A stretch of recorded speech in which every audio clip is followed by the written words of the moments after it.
আসসালামু আলাইকুম। ওয়েলকাম জানাচ্ছি আমার নতুন আরেকটি রেসিপি দেখার জন্য সবাইকে। আজকে আপনাদের জন্য নিয়ে এসেছি নতুন এবং ইউনিক একটি রেসিপি। এটি হচ্ছে কলার চিপস। বিকেলে চায়ের সঙ্গে খেতে পারেন এই চিপস। বাচ্চা থেকে বড় সবাই খুব পছন্দ করবে ইনশাআল্লাহ। তো চলুন দেখে আসি আজকের নতুন রেসিপি। এইখানে আমি 4টে কলা নিয়েছি। এগুলো আমি ধুয়ে পরিষ্কার করে নিয়ে এসেছি। এখন এই কলাগুলোর উপরের ছোলাগুলো আমি ছুলে ফেলে দেব। কলাগুলোকে আমি ছিলে পাতলা করে পিস করে কেটে নেব। দেখেন আমি এরকমের করে কেটে নিয়েছি। ঠিক এরকমের করে পাতলা করে কেটে নিতে হবে। এর থেকে মোটা হলে এগুলো ভালো করে ভাজা হবে না, তাই আমি এভাবে পাতলা করে কেটে নিয়েছি।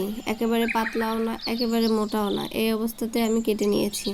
কলাগুলো এই পর্যায়ে এসে আমি এটাকে মাঝখান থেকে কেটে নেব। মাঝখান থেকে কেটে নিয়ে আমি এটাকে লম্বা করে চিকন করে কেটে নেব।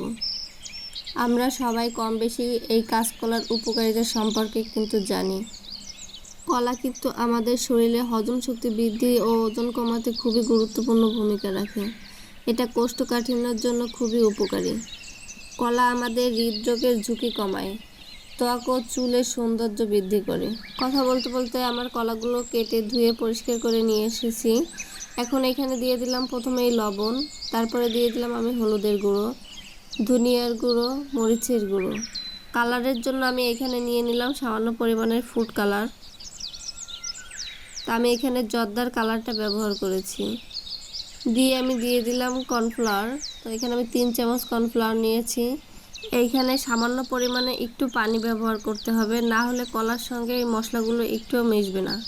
তাই আমি সামান্য পরিমাণের পানি দিয়ে এটাকে ভালো করে হাত দিয়ে মিশিয়ে নিচ্ছি। মিশিয়ে নেওয়া হয়ে গেলে এখানে আমি দিয়ে দিচ্ছি 1 চামচ গরম মশলার গুঁড়ো।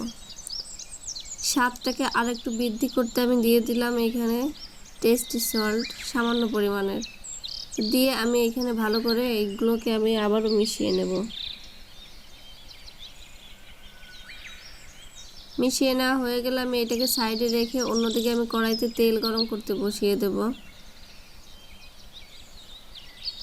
তেলটা আমার পর্যাপ্ত পরিমাণে গরম হয়েছে। এখন আমি দিয়ে দেবো এই কলাগুলো। তা কলাগুলো দিয়ে আমি ভালো করে এটাকে কিছুটা সময় ধরে এটাকে আমি ভেজে নেব। এখানে আমি অল্প অল্প কলা দিব আর একটু সময় করে এটাকে নেড়ে চেড়ে ভেজে নেব। প্রথম পর্যায়ে এসে এটাকে বেশি নাড়াচাড়া করা যাবে না, তাহলে ভেঙে যেতে পারে। তাই কলাগুলো তেলে ছেড়ে দেওয়ার 2 থেকে 3 মিনিট পর এটাকে নাড়াচাড়া দিতে হবে। এখানে আমি একটা কাঠি দিয়ে এটাকে নাড়াচাড়া করে নিচ্ছি। যখন দেখবেন কলাগুলো তেলের উপরে ভেসে উঠেছে এরকমের, তখন বুঝবেন কলাগুলো ভাজা হয়ে গেছে। তাই এ পর্যায়ে এসে আমার এটা কিন্তু ভাজা হয়ে গেছে প্রায়। এখন আমি এটাকে তুলে নেব। এ পর্যায়ে এসে আমার ভিডিওগুলো দেখে আপনারা আমার চ্যানেলটাকে সাবস্ক্রাইব করে দেবেন। আপনাদের একটা সাবস্ক্রাইব আমাদের কাছে একটা ছোট প্রাণের মতো। তাই প্লিজ আমার চ্যানেলটাকে সবাই সাবস্ক্রাইব করে দেবেন।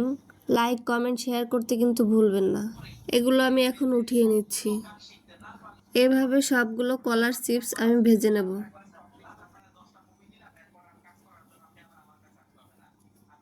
এগুলো আমার ভাজা হয়ে গেছে, আমি সবগুলো তুলে আমি আপনাদের দেখাচ্ছি। আজকের রেসিপি কলার চিপস। এই কলার চিপস আপনারা বাসায় বানিয়ে এটাকে 1 সপ্তাহ পর্যন্ত রেখে খেতে পারবেন। এটা যে কত মজার হয়েছিল আপনারা বাসায় না বানালে বুঝবেন না। আপনারা একবার হলেও বাসায় বানিয়ে খেয়ে দেখবেন, এর স্বাদ মুখে লেগে থাকার মতো। সবাই ভালো থাকবেন, সুস্থ থাকবেন। আল্লাহ হাফেজ।